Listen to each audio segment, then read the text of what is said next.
yo voy a entrar de una con Casto Ocando. Ustedes lo conocen, ustedes siguen su cuenta, Casto Ocando News, todos los días. Yo creo que está haciendo como hasta 2 y 3 programas diarios, porque yo no sé, yo te veo muchas veces, Casto, no sé cuántas veces estás haciendo programas, pero de verdad que te veo, por lo menos 2 veces te veo al día.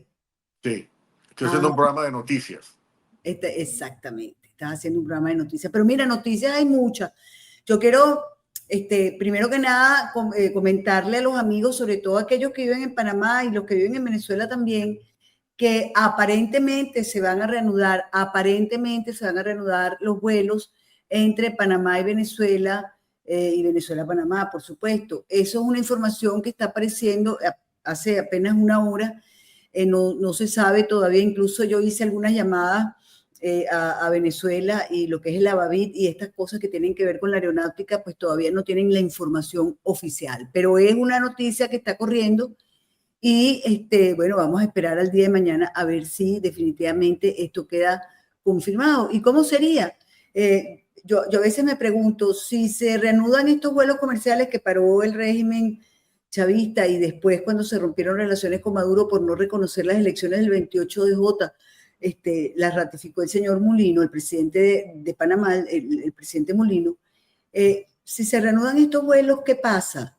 ¿Se reanudan las relaciones con Venezuela? Es una duda que tengo y que me da vueltas, ¿no? Porque no podemos olvidar tampoco que en este país, en Panamá, están las actas que confirman el triunfo del señor González Urrutia el 28 de julio. Están en el Banco Central de Panamá a resguardo y a muy buen resguardo. Bueno, esa es una de las informaciones. Otra información que tengo, Casto, y que me encantaría conversarla contigo, es que el día de hoy comenzaron a recibir los venezolanos que trabajan en Disney, que trabajan en Amazon y que trabajan en el Publix, cartas para que no vuelvan. Es decir, están siendo despedidos a raíz de lo que está pasando con el TPS o la decisión de la Corte Suprema.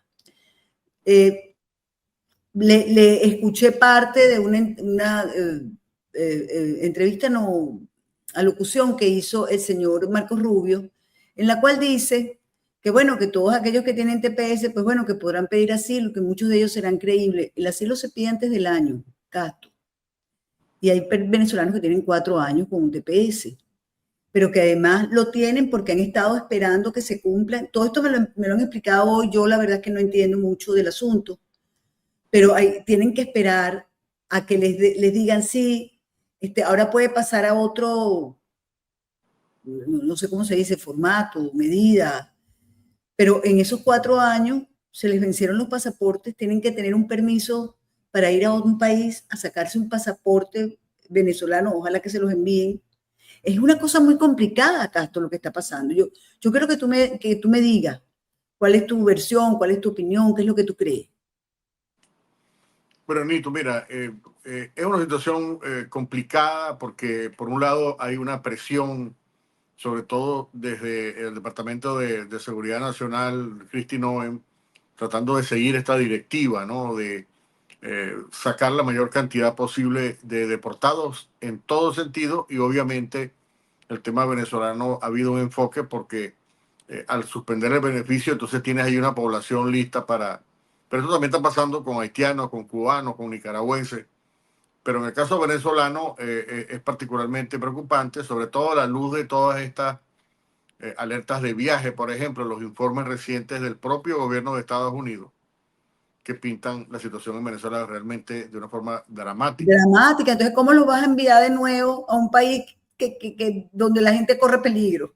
Por eso es que Marco Rubio entonces dice, pueden aplicar al asilo político y esto ha sido un tema, Nito, de controversia incluso aquí mismo para los congresistas republicanos que apoyan a Trump, que ahora se están volteando en ese particular. Como tú sabes, María Elvira Salazar, por ejemplo, acaba de lanzar una propuesta junto con una colega del Partido Demócrata, que por cierto es representante en la ciudad de Weston, que es donde viven muchos venezolanos también, para oponerse o criticando, digamos, esta decisión del tribunal, por un lado, pero por otro lado, para presionar y crear nuevas, digamos, estatus, ¿no? Una manera de que la gente que no es criminal, la gente exacto. que no tiene digamos, un historial Antecedente. de, puedan acogerse a esa protección que ya no sería temporal, un tipo de protección que pudiera ser el asilo, pero ellos están planteando una figura que se aplica, por cierto, a las personas que están en Estados Unidos como refugiados, ¿no? Que se llaman, Ok. o sea, que posponen la salida. Es decir, es un esquema en el cual una persona que se acepta como refugiado, en vista de que no puede salir a su país de origen, entonces queda en una especie de estatus suspendido, ¿no? Como resguardo, pues resguardado allí mientras tanto. Exacto. Entonces la exigencia de ese estatus, digamos, es que tiene que presentarse cada cierto tiempo. Ah, El estatus establece también una exigencia de que estas personas tienen que documentar o tienen que hacer un esfuerzo para irse a un tercer país. Esto le ha pasado a muchos, incluso venezolanos. Por ejemplo, conozco el caso de un venezolano que fue secuestrado por la guerrilla colombiana. Entonces llegó como refugiado y esta persona puede permanecer en Estados Unidos. Hay personas que han permanecido por décadas. sí, cómo no. Conozco varios casos y es un estatus que también pudiera beneficiar a muchos de estos venezolanos Espero que que, nosotros no tengamos que esperar décadas.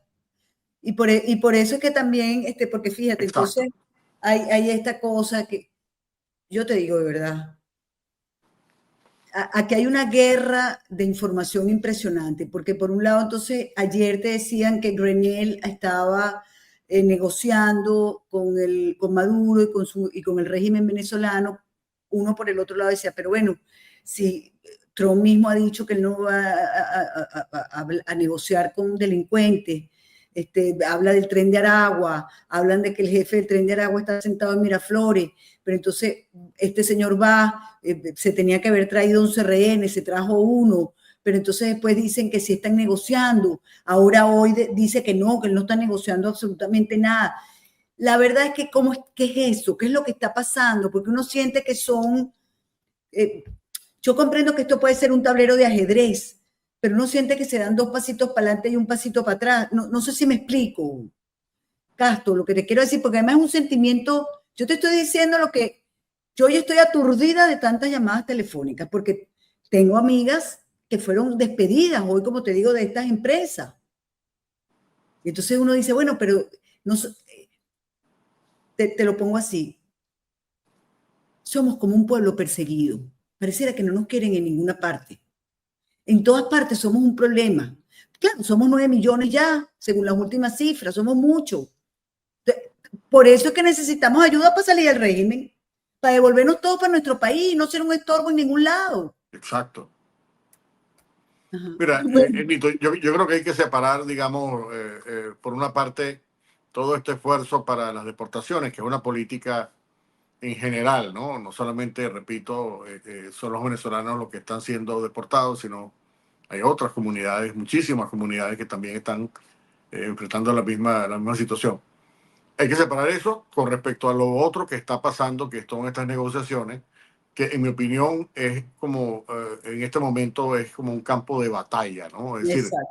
hay un enfrentamiento, hay, digamos, un sector dentro de la administración Trump que quiere ser pragmático en el tema de las negociaciones de Estados Unidos y quiere simplemente poner los intereses de Estados Unidos y para estas personas, muchas de estas personas, los intereses significa vamos a beneficiar a las compañías, en el caso de Chevron, por ejemplo, y otros intereses. Y luego está otro sector que también es importante, es poderoso, que está planteando una, básicamente, no solamente que no hay que negociar con ningún tipo de dictaduras o regímenes comprobadamente criminales, sino que hay que combatirlos, ¿no? Y Mm. yo recuerdo al principio de la administración Trump, cuando varios asesores dijeron, filtraron la información de que efectivamente el cambio de régimen en Venezuela iba a ser una política de la administración Trump. Pero aquí hay una batalla muy interesante porque Grenell, por un lado, está actuando de una manera en contraposición a lo que ha sido varias de las políticas o de la opinión del secretario de Estado, de modo que hay una Pero situación. ¿quién es el secretario de Estado? ¿Quién es el secretario? ¿Quién tiene que llevar por instrucciones del presidente las relaciones exteriores? En teoría tiene que ser el Departamento de No. Estado, el jefe de Estado, o sea, el secretario de Estado es la Es el persona que está canciller, a vamos a cargo decir de la, así. exacto, que es la parte, que es el encargado de la política exterior de Estados Exacto. Unidos. Pero esta persona, Grenell, que representa también otra tendencia dentro de este complejo mundo de las diferentes facciones que apoyan a Trump, ellos quieren o sea, la filosofía detrás, subyacente, es Estados Unidos no tiene que meterse en los problemas de otros países. Esto es lo que piensan, digamos, estos grupos que se Pero conocen déjame como decir, MAGA. pero sería bueno informarle al señor que puede pensar eso, pero que resulta que las tiranías se meten en todos los países, incluidos los Estados Unidos. Tanto así que le han enviado el tren de Aragua, entre otras cositas, brisas bolivarianas, etcétera. No, no solamente eso, ha enviado, por ejemplo, muchas de las acusaciones de los casos criminales contra Maduro plantean que el régimen ha enviado decenas de miles de toneladas de cocaína a Estados Unidos, utiliza el sistema financiero de Estados Unidos para lavar dinero, promueve políticas o alianzas con regímenes o organizaciones que están en contra, que consideran a Estados Unidos como un enemigo. Es decir, es una situación verdaderamente compleja, pero lo interesante de esto es cómo este tipo de personas como Grenell, por ejemplo, ¿no? Que es una persona que ha sido bastante cuestionada en Estados Unidos por los propios republicanos, está desarrollando esta relación. Entonces, o sea, la información que tengo hasta ahora, Nito, la quiero compartir contigo, Ah, por favor. es que, por un lado, ha habido una disputa desde el principio de la administración, desde enero de este año, entre, digamos, Grenell y Marco Rubio. Básicamente, la información que tengo es que Grenell aspiraba a ser secretario de Estado. Ah, imagínate. Y entonces hubo una fuerte oposición en el grupo muy cercano de Trump en la Casa Blanca que se opuso. Incluso hubo una altísima funcionaria que no puedo mencionar que le dijo a Trump, si esta persona viene de secretario de Estado, yo me voy. Y entonces Trump dijo, no, esta persona, entonces nombró a Marco Rubio, pero Richard Grenell ha estado básicamente boicoteando, ¿no? Hoy hablaba con un diplomático de Estados Unidos y me decía, esto es básicamente Richard Grenell dándole un golpe de Estado a Marco Rubio. Así está digamos, esta confrontación, que es Así. interesante porque no necesariamente revela que esta es la posición de Trump, ¿no? Sino que todavía hay una lucha de facciones, naturalmente motivada, engrasada por esos intereses privados, básicamente movidos por las personas que se están beneficiando de los negocios en Venezuela, no solamente Chevron, sino otros empresarios que tienen negocios. Pero esto es, digamos, una confrontación que tiene un historial y la razón por la cual se está produciendo. Mira, muchas de estas negociaciones, por ejemplo, que han sido secretas hasta ahora, las de que está haciendo Brenner, se están haciendo no solo, o sea, se están haciendo a espaldas de Marco Rubio, por un lado, lo cual es un tema, digamos, explosivo, ¿no? Porque esto va a generar una reacción Claro. tremenda, sino al mismo tiempo no ha habido una adecuada información sobre lo que Grenell está diciendo a Trump, por ejemplo. Mira, en el caso Yo de... quisiera saber lo que le está diciendo el gobierno de Maduro y con quién se reúne del régimen de Maduro. ¿Quién le entregó a esta persona, eh, no recuerdo ahorita el apellido, que le entregó ayer? ¿Por qué le entregó uno y no los Joseph demás? Sinclair. Sancler, ¿por qué no le entregó los demás? O cada vez que entregue a uno se le va a prorrogar el permiso a Chevron por 2 meses, porque si son 11, entonces multiplica, faltan 10 por 2, son Sí. 20 meses, ¿no? Entonces, yo no sé, yo no, te pregunto, ¿cuál es esta negociación? Y yo creo que tendríamos que saberla, porque además también uno no entiende cómo un gobierno como el de Trump, que es un gobierno, digamos, duro, con un hombre fuerte. Bueno, un día dicen una cosa, se va a Chevron mañana y al otro día dice, no, se quedan. Uno no entiende. Y yo no estoy diciendo que se tienen que ir o que no se tienen que ir. Yo te estoy diciendo es la marcha y la contramarcha. Díganme de verdad qué es lo que quieren hacer para uno saber. Sí. Ahí es donde yo voy. Mira, estas negociaciones naturalmente no significa que se vayan a hacer realidad, ¿no? Primera idea. O sea, si tú ves la lista de las exigencias que está planteando Maduro, o sea, es una cosa absolutamente cuesta arriba, ¿no? Lo Cumplir que con está esas exigiendo, exigencias. cuéntame, porque yo no sé qué está exigiendo Maduro. Bueno, Maduro está exigiendo fundamentalmente cuatro cosas, ¿no? La Ajá. primera es que le quiten todas las sanciones petroleras a Venezuela. De la misma manera como Trump acaba de hacer, por cierto, con Siria. La segunda es que los quiten de la lista de la OFAC, que es la lista de los sancionados del Departamento del Tesoro, con la cual, por supuesto, todas las operaciones a nombre de Maduro en banco, en el sistema financiero internacional, están prohibidas, ¿no? Y son además objeto de confiscación. En esa lista, por cierto, también está Diosdado Cabello, Vladimir Padrino, está Nicolásito Maduro también y hay muchos otros. Ajá. La tercera exigencia es que le quiten las acusaciones por narcotraficante que tiene abierta en la Corte Federal de Nueva York. Una cosa, por cierto, digamos, muy complicada porque apenas hace un año, en febrero del 2024, del año pasado, el departamento, perdón, el Departamento de Justicia, o sea, la Fiscalía de Nueva York anunció que estaba ampliando la acusación, estaba incluyendo nuevos testigos que decían que Maduro no solamente aparece como el, digamos, como el capo arriba, sino que además participaba directamente en el tráfico de cocaína, daba órdenes, ¿no? Maduro quiere que le quiten eso. Y la otra, digamos, exigencia es que le dejen continuar siendo el dictador de Venezuela. No, no, no, chico. Ajá, pero Eh, esto, y entonces, ¿y qué le dan a cambio? O sea, entonces, yo, a cambio es básicamente el retorno de Chevron, por un lado, que sigue aceptando deportados, cosa que ya está haciendo la dictadura, sobre todo del Tren de Aragua, y aunque no se mencionó para nada en los reportes hasta ahora de la liberación de estas personas, tú hablas de 11, yo tenía la lista 9, bueno, se aumentó a 11.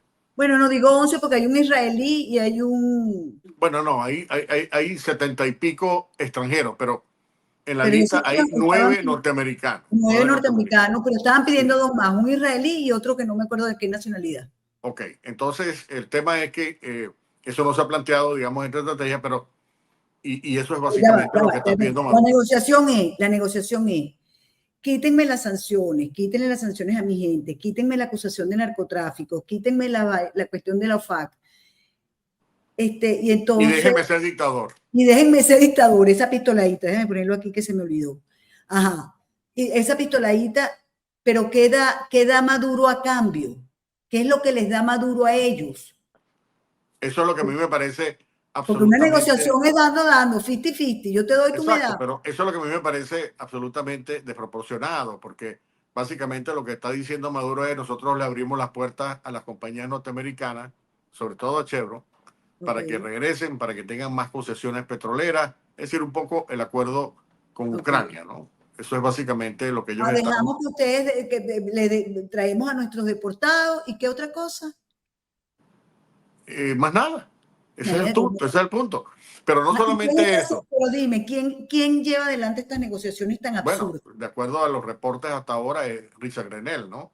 Que está haciendo esto, por cierto, de una manera que no está reportando directamente o no está entendiendo, o sea, no está informando a Marco Rubio, sino que lo está haciendo directamente, supuestamente, con Trump. Pero además, hay otro factor interesante, Nitu. Bueno, pero ya va, Castro. Ok, Este supuestamente es lógico, porque si no le estoy diciendo al canciller lo que estoy haciendo, se lo tengo que hacer al presidente, que es lo más arriba que hay. eso es lo que se supone. Pero lo que yo he estado conversando con gente, digamos, que está conociendo este embrollo que se está desatando en este momento, es interesante. Mira, por ejemplo, cuando Rick Grenell liberó los primeros 6 norteamericanos, Maduro le dijo, y esto es una información que me la acaba de dar un alto diplomático, me dice, mira, Maduro le dijo, estos son todos los americanos que tenemos presos aquí. Y cuando René se monta en el avión y comienza a hablar con los detenidos, le dice, bueno, pero ¿qué pasó con fulano de tal? ¿Qué pasó con el otro que quedó? Y en el momento, en el viaje de regreso de esa primera vez que liberaron, Esto Grenet sí, se enteró de que había más norteamericanos presos. Entonces, cuando llegó, por supuesto, no le informó ese detalle, ese dato importante a Trump. Le dijo, me liberaron esto. ¿Y qué pidió? Preguntó Trump, ¿qué pidió a cambio Maduro? No, no pidió nada. Otra mentira, porque obviamente Maduro estaba abriendo estas liberaciones como, era como el inicio de estas negociaciones. Y adicionalmente, Rick Grenell ha estado diciendo le está poniendo palabras, como me dijo este diplomático, le está poniendo palabras en la boca de Trump, diciendo que Trump no quiere cambio de régimen. Y nunca Trump ha dicho eso. Trump ha no, eso dicho no lo he dicho. que se ha opuesto a algunos esfuerzos en otros gobiernos de tratar de cambiar el gobierno, por ejemplo, en Afganistán, en esos países mucho más conflictivos, no solo por el tema, digamos, criminal implicado que lo tenemos en Venezuela, sino porque son culturas absolutamente diferentes, son tribales, o sea, es una realidad mucho más complicada que la nuestra. Pero el punto fundamental es que, y esto es una de las cosas, Nito, que está generando escozor, digamos, ¿no?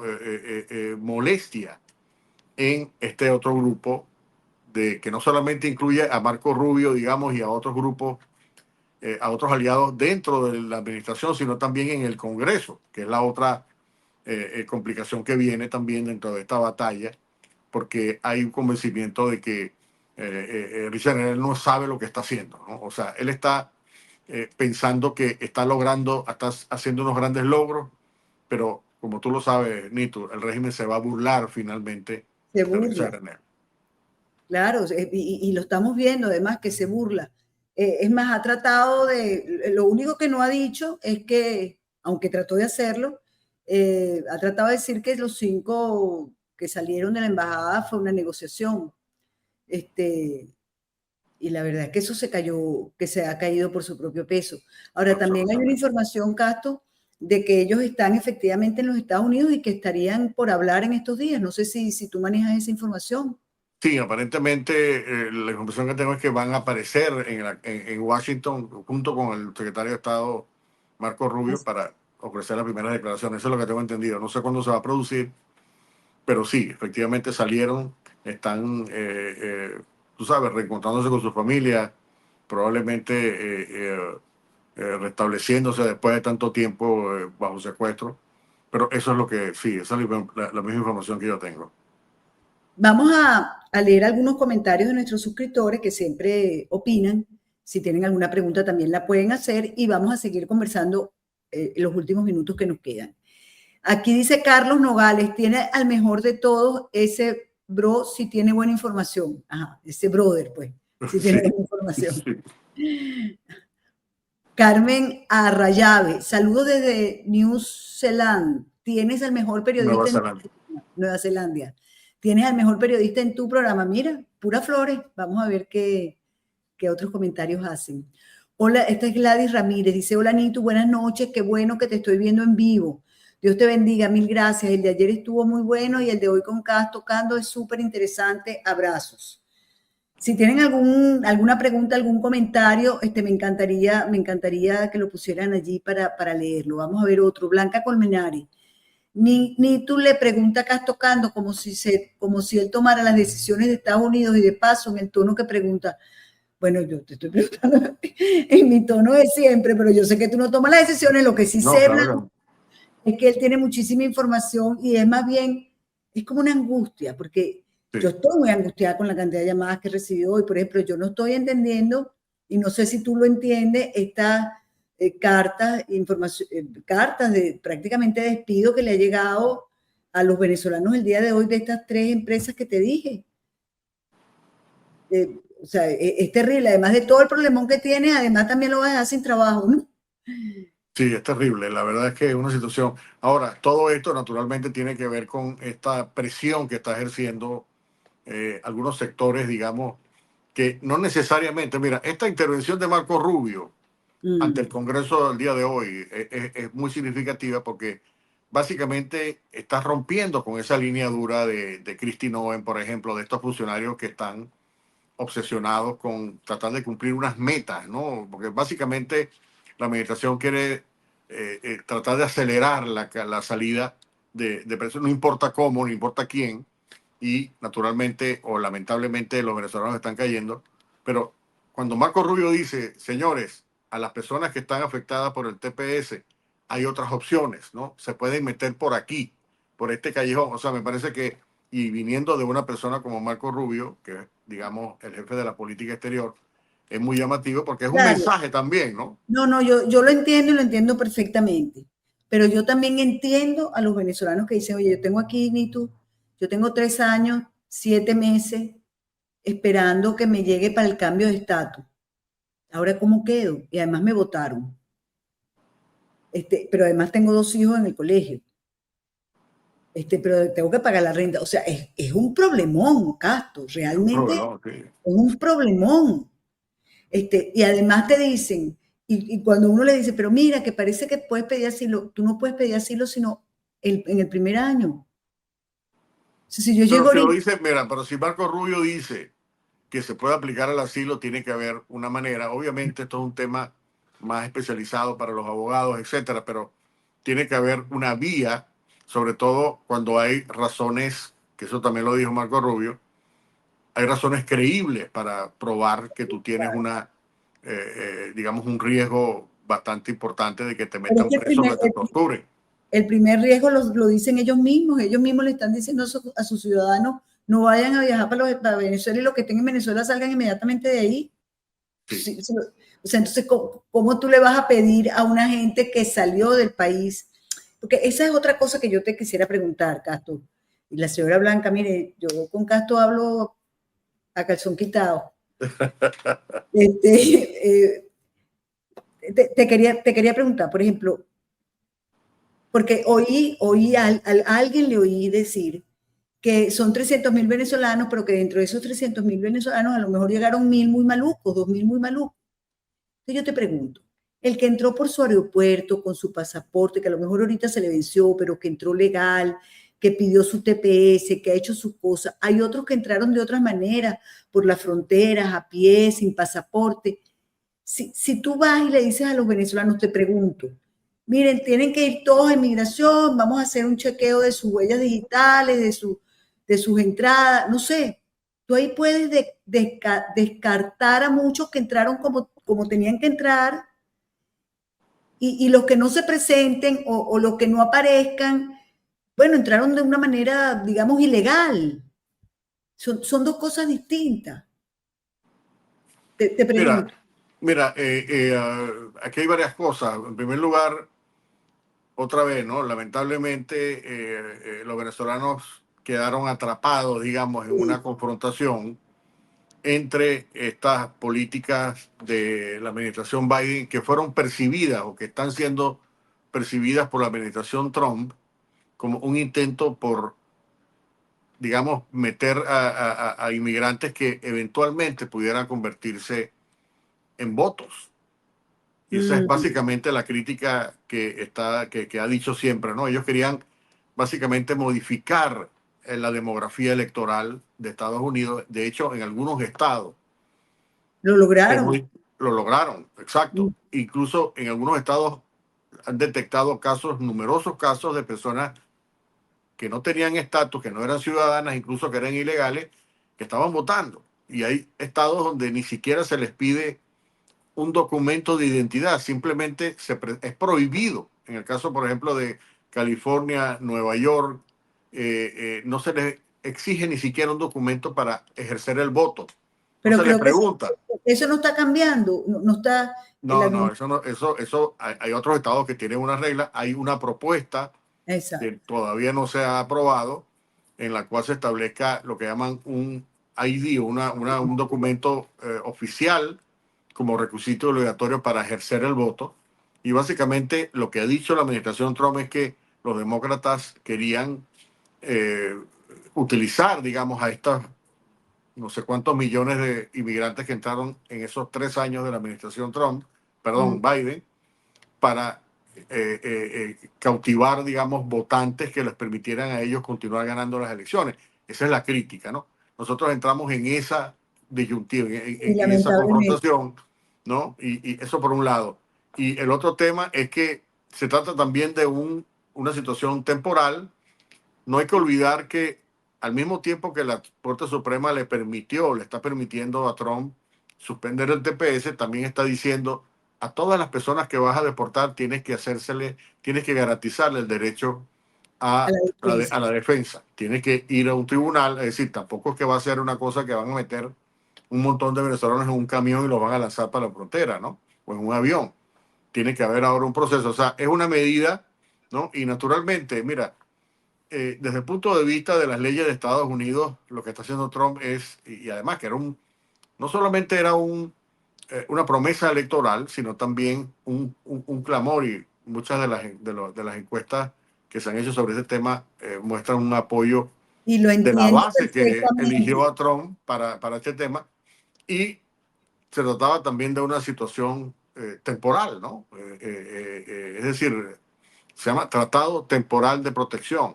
Claro. Entonces, el TPS y digamos, el hecho de que es temporal, eso también es otro problema porque, de acuerdo a las leyes, el Departamento de Homeland Security, ese es el argumento que ellos están usando, tiene la potestad de decidir bajo ley hasta cuándo se le otorga a las Claro. ciertas comunidades un departamento.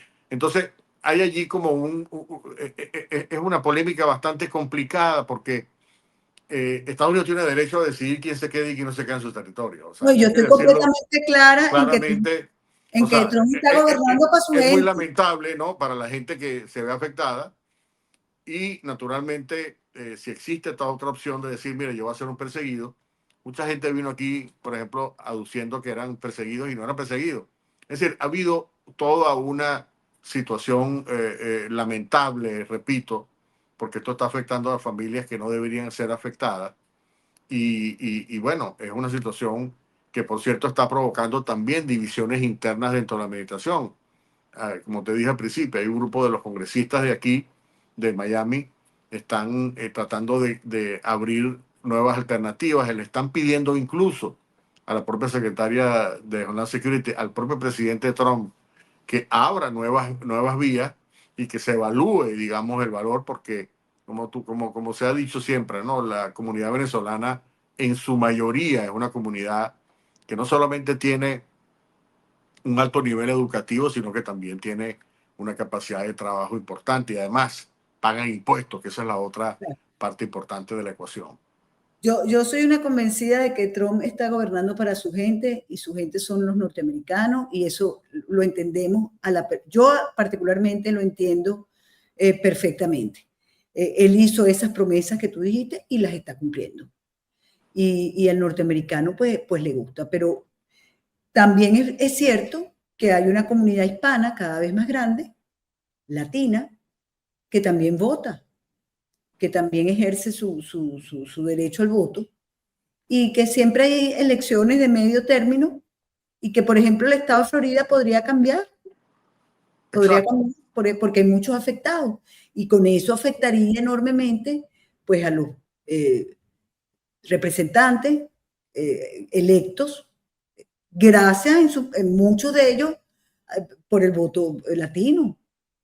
Ahora, Y por eso es que yo siempre digo, mira, una de las tareas que todavía no se ha hecho plenamente, de la comunidad venezolana es justamente organizarse para producir ese tipo de presión que tenga consecuencias políticas. Y yo creo que eso lo han hecho mucho los cubanos, incluso hasta los nicaragüenses también lo han hecho, obviamente porque llevan mucho más tiempo aquí que los venezolanos. Los venezolanos no se han podido organizar, excepto para, digamos, luchar por estos beneficios del TPS, tratar de prolongarlos, mantenerlos. Pero, por ejemplo, la influencia en los congresistas locales en todo Estados Unidos, no solamente en la Florida. El tema de, por ejemplo, ejercer presión en Washington, organizar algún tipo de cabildeo, etcétera. es una tarea que todavía está pendiente aquí en la comunidad de venezolanos en Bueno, yo Estados creo que es Unidos. una tarea que está pendiente de un sector, del verdadero sector de la oposición venezolana, porque creo que sí existe en eso que llamamos el interinato. Allí también, allí hay un cabildeo fuerte incluso desde Washington, y que no siempre trabaja para los intereses de los venezolanos. Pero, Eh, Nito, mira, por ejemplo, en el caso de Chevron, ¿no? En el caso de ciertos temas específicos, este tema, por ejemplo, de las negociaciones, aquí tiene que haber habido o tiene que haber un movimiento importante para hacerle ver a toda la comunidad de Estados Unidos y a Trump, a la administración Trump, que todo esto no tiene sentido, todo esto va en contra de los intereses de Estados Unidos y que hay que revertir esta Es que yo situación. he oído, por ejemplo, claro, a María Corina Machado decir, miren, con la libertad, o sea, sin libertad no podemos hacer nada. Con la libertad las puertas van a estar abiertas, pero más claro no lo puede haber dicho. Nosotros podemos pagar nuestra libertad. Nosotros tenemos petróleo. Nosotros queremos que vengan porque tenemos que, además, reconstruir esa empresa que está destruida. Sí, completamente. Más claro no lo puede decir. Bueno, ahora, si el señor Grenelli, no sé, le dice en el oído al señor Trump, no, hombre, vamos a dejar Chevron, porque es que resulta que si Chevron se va, se lo cogen los chinos. Bueno, mira, yo no sé, los chinos están en todas partes, los chinos no es que están en Venezuela, los chinos están en Panamá, los chinos están en Perú, los chinos están en todas partes. Y eso se permitió también. Sí. Porque sin duda alguna los Estados Unidos tiene mucho tiempo dormido. No solamente es Biden, vamos a estar claros. Tiene mucho tiempo dormido. Entonces, bueno, y tampoco le explican a la gente, mira, tú hablas aquí en Panamá y aquí quieren muchísimo a los chinos, aquí hay una comunidad, a la lavandería que yo voy es de chino y el que yo le compro la comida es un chino y los quiero muchísimo y son encantadores. Ahora, aquí no le han explicado al panameño, por ejemplo, que tú lo oyes en la radio, que te dicen, además, nos encanta la comida china y los desayunos chinos. Aquí no le han explicado a la gente lo que es el Partido Comunista Chino, lo que es el comunismo chino. No se lo han explicado. Exacto. Es una tarea Es que una también tarea. corresponde a nuestros países tratar de... Pero el tema fundamental es que, mira, Es que yo vi hoy una entrevista de Trump con un surafricano sí, diciendo, mire cómo usted manda a matar su gobierno, manda a matar a los blancos. Bueno, miren, qué bueno sería que también explicáramos un poco lo que hace China allá adentro. Gente que se la desaparecen y se desapareció. Si es que China es un país de un capitalismo salvaje para afuera y para adentro, y de un comunismo exacerbado para adentro, donde la gente no tiene posibilidad de pensar ni de opinar. Hay que estar con el Partido Comunista Chino y punto, y se acabó. y te persiguen en todos lados. Y Y mira, por cierto que hoy Marco Rubio dijo una cosa muy interesante sobre ese tema de China, porque él estaba tratando de explicar por qué él suspendió todas estas operaciones de la famosa Agencia de Ayuda Internacional de Estados Unidos, USAID, ¿no? Y dice que básicamente, que aún, dijo una cosa interesante, dijo, aún eliminando esta agencia, Estados Unidos todavía da 10 veces más ayuda que el siguiente país que da ayuda internacional, y dice que China no tiene programas de ayuda internacional, lo que tiene es, así lo definió, ¿no? Unas prácticas de préstamos, ¿cómo se llama? Predatorio, no creo que es la palabra correcta, pero te prestan a cambio de que yo tomo control de las cosas que hay. O sea, no hay una política tampoco, ¿no? De China. O sea, China te da un beneficio, pero te está pidiendo a cambio algo siempre, en todas claro. Ahora, partes. ahora, lo que sí es verdad y lo que no hay duda es que para China, porque yo he oído y creo que te he oído a ti también decir, que bueno, que Venezuela, que a los chinos no les interesa ahorita, perdóname si no ha sido tú, que a los chinos no les interesa mucho entrar en Venezuela porque más bien le deben real y tal. A China le interesa tener una punta de playa en Venezuela porque es Maduro. Yo no tengo duda, esto es una lucha cultural, geopolítica importantísima. No les importa con tal de que yo tenga mi punta de playa en América Latina. Lo que no quieren, mira, lo que no quieren los chinos es sacarse, a real. meterse el billete en el bolsillo y decirle, mira, aquí está, porque Sí. se dieron cuenta que eso es meter el dinero en un saco sin fondo. Eso es no entender a Maduro y su régimen entonces. Exacto, exacto. Que lo que les gustan son los reales. Mira, Castro, me encantó conversar contigo. De verdad. Encantado, como siempre. Me encanta. Por cierto, que leí por ahí una encuesta que vas a ir ahora con entrevistas o estás pensando hacer programas de entrevistas. Sí, bueno, algún tipo de, digamos, de entrevistas muy particulares de gente que pudiera, digamos, ayudar a la gente. Lo importante es tratar de ayudar a la gente a entender lo que está pasando, qué tipo de consecuencias va a tener eso para nuestro país. Y bueno, Sí. la idea es un poco tratar de ver si podemos traer algún tipo de entrevistados, sobre todo para Yo no explicar llené la esta encuesta, posición pero de te digo Estados que me Unidos. encantaría. Yo no llené la encuesta, pero me parece interesantísimo. Es una consulta que hicimos ahí en las redes y Sí. bueno, la gente está muy interesada, pero ya hay bastante gente como tú haciendo excelentes entrevistas. No sé si eso va a ser un aporte de mi parte, Siempre es pero, un aporte. pero bueno, nada, la idea es tratar digamos, buscar a estas personas que no, que mucha gente quiere saber qué piensa, etcétera, y bueno, ya han surgido algunas ideas, algunas propuestas, pero bueno, tú sabes, lo importante es servir a la gente que nos ve todos Estupendo. los días. Bueno, lo que estás haciendo hasta ahorita está chévere, pero tú sabes que uno siempre quiere más. Así que a mí me pareció excelente la consulta, no la respondí, pero te lo hago público, sí, a mí sí me gusta, me encantaría Gracias. que lo hiciera. Y además vi que también ahora tienes otro programa con tu productor. Sí, sí, sí. Son, digamos, videos, lo que se Lo llaman vi, explainers, explicativos, etcétera, ¿no? Tratando de ofrecer un poquito más de diversidad, ¿no? sí, no, me pareció súper interesante y me encanta de verdad que estés con tantas ideas. Un abrazo fuerte para ti, de verdad, seguimos Gracias, conversando. Nito. Igualmente para ti. Un Un fuerte abrazo. abrazo.